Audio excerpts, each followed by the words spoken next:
Shalom, selamat pagi saudara-saudara yang dikasihi Tuhan. Kini kita jumpa kembali dalam renungan singkat dari Gereja Masih Advent hari ke-7 Jemaat Yosodipuro. Dan judul pada pagi hari ini adalah presentasi.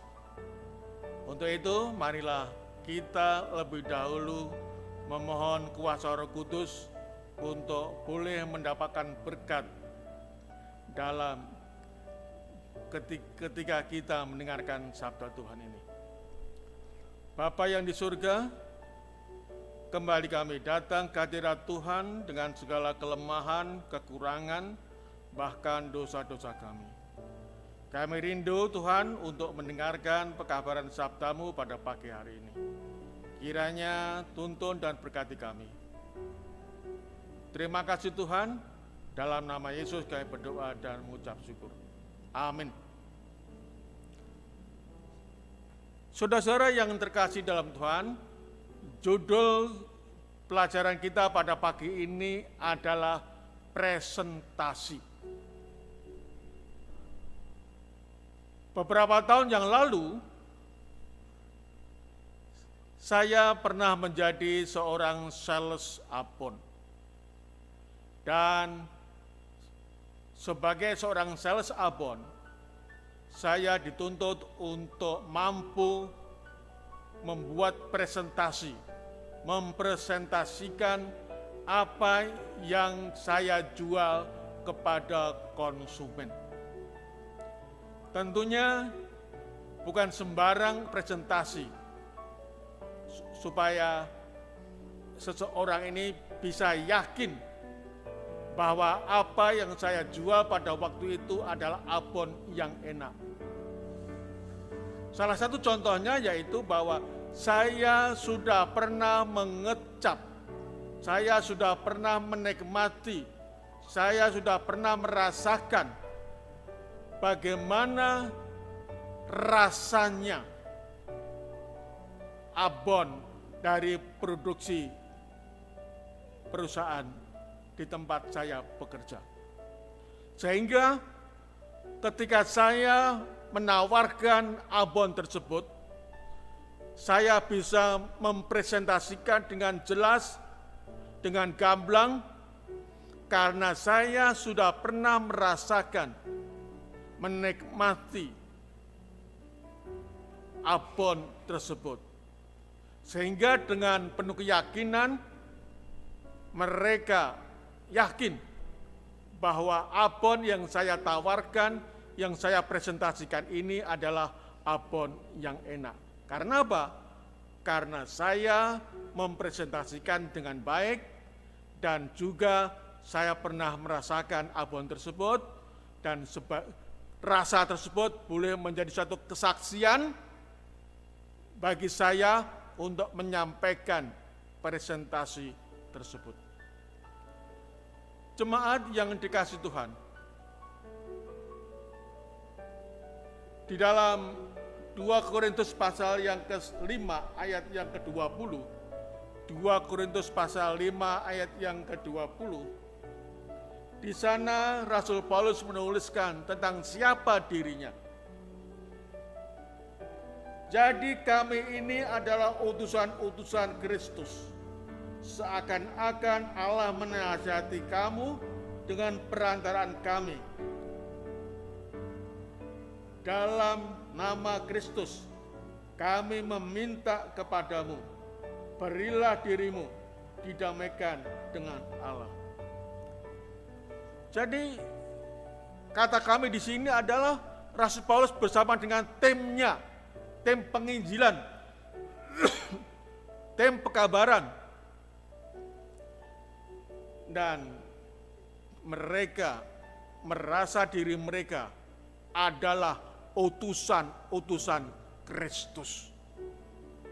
Tentunya pengalaman-pengalaman pribadi mereka tentang Kristus ini boleh menjadi satu kesaksian untuk disampaikan kepada orang lain tentang siapa Kristus itu sebenarnya.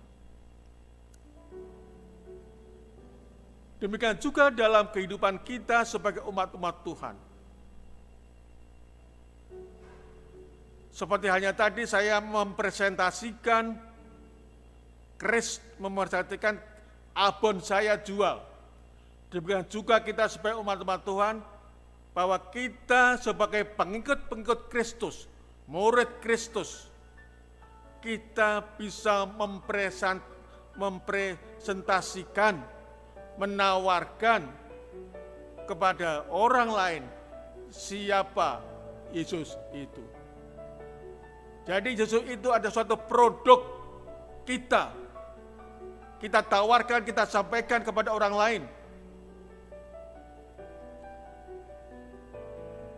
Tentunya, saudara-saudara yang kasih Tuhan, ketika kita mengalami Kristus, ketika kita merasakan kasih-Nya,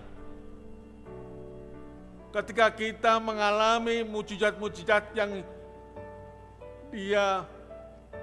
Dia kerjakan, maka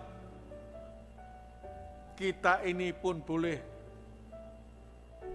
menjadi suatu alat. Oleh karena apa? Oleh karena kita sudah menjadi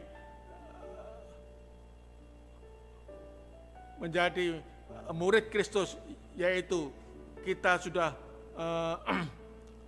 mengalami Kristus dalam kehidupan kita. Hubungan pribadi dengan Kristus menjadi kesaksian bagi kita. Sebagaimana saya sudah merasakan nikmatnya abon, demikian juga kita sebagai umat Tuhan sudah merasakan bagaimana kasih Tuhan Yesus ini berlaku kepada kita. Kita tidak mungkin bisa menyampaikan kabar baik tentang kasih Kristus kalau kita tidak merasakan, tersentuh hati kita akan kasih-Nya. Kita tidak bisa menyampaikan tentang Yesus yang Maha Pengampun kalau kita selalu setiap hari selalu ditakutkan dengan dosa-dosa masa lalu. Padahal Yesus adalah Maha Pengasih. Yesus adalah Maha Pengampun. Jemaat yang dikasihi Tuhan, marilah dalam kehidupan kita sebagai umat-umat Tuhan, kita boleh menjadi utusan-utusan Kristus yang sudah mengalami bagaimana kasih Kristus ini tinggal dalam kehidupan kita. Sehingga apa yang sudah kita sampaikan kepada orang lain, orang boleh mendapatkan satu keyakinan siapa sebenarnya Kristus itu dalam kehidupan kita. Siapa sebenarnya Kristus itu dalam kehidupan mereka. Itulah sebabnya ketika kita menyampaikan kabar baik itu yang sudah kita rasakan, maka orang lain pun akan tertarik akan kehidupan Kristus yang tinggal dalam kehidupan kita. Inilah utusan-utusan Kristus. Jemaat yang kasih Tuhan, kita sebagai ayat yang terakhir, kita baca dalam Roma pasal yang ke-10. Ayatnya yang ke-14 dan 15, dikatakan demikian. Tetapi bagaimana mereka dapat berseru kepadanya jika mereka tidak percaya kepada Dia? Bagaimana mereka dapat percaya kepada Dia jika mereka tidak mendengar tentang Dia? Bagaimana mereka mendengar tentang Dia jika tidak ada yang memberitahukannya? Ayat 15. Dan bagaimana mereka dapat memberitakannya jika mereka tidak diutus? Seperti ada tertulis, betapa indahnya kedatangan mereka yang membawa kabar baik.